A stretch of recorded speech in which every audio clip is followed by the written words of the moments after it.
সে কামাল ভাইয়ের কাছে গেলেন, শরীফুল হক ডালিম।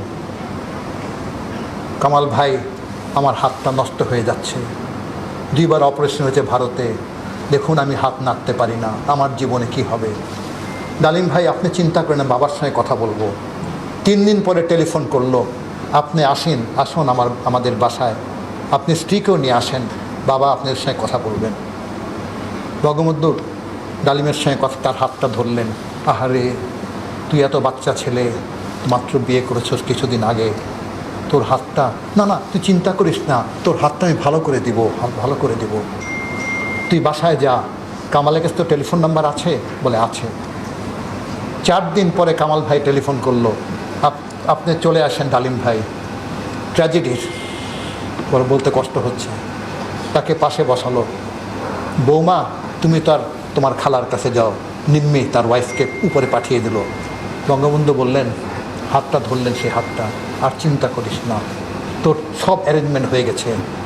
তোর শ্বশুর পুলিশ অফিসার না, এসপি না? বলে জি স্যার। তাকে আমি অলরেডি অর্ডার করে দিয়েছি কাউন্সিলর করতে। কোথায়? লন্ডনে। তুই ওখানে থাকবি, তোর চিকিৎসার সুবিধার জন্য।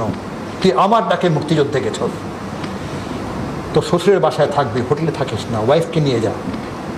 সেখানে সেন্ট থমাস হসপিটালে তোর ট্রিটমেন্ট হবে, ওয়ার্ল্ডের মধ্যে বেস্ট সার্জন তোকে অপারেশন করবে, ঠিক আছে? পকেট থেকে কিছু ডলার বের করে বললেন, এগুলি নিয়ে যায়।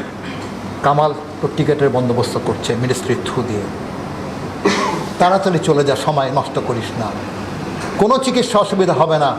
ডলার সংকট হলেও তোর চিকিৎসা আমি করে দেবো, এমবেসির থ্রু দিয়ে সব টাকা যাবে। তখন বঙ্গবন্ধুর পা ধরে ডালিম বলেছিলেন, আমার শরীরে সব রক্ত দিয়ে আমি আর শোধ দিতে পারবো না। লন্ডনে বেড়াতে গেলাম সোলসবারি প্লেনের থেকে মামার বাসায় উইকেন্ডে। একজন ভদ্রলোক বললেন, আপনাদের একজন মুক্তিযোদ্ধা ভাই আছেন হাসপাতালে।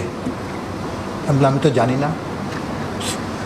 আপনি কালকে সানডেতে আপনি চলে যান, 5টার থেকে 7টা পর্যন্ত ভিজিটিং আওয়ার্স। আমি গেলাম, 611 নম্বর রুম, রিসেপশন থেকে বলল, একজন ভদ্রলোক শুয়ে আছেন, খুব সুন্দর একটা রুম, ক্যাবিনে একটা ফিনফিনে একটা পর্দা আছে। একজন লোক হাত দিয়ে হাত এরকম করে নাড়াচ্ছে, একটু করে নাড়াচ্ছে। আমি সালাম দিলাম।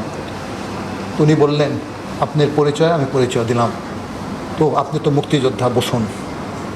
স্যার আপনি কেমন আছেন?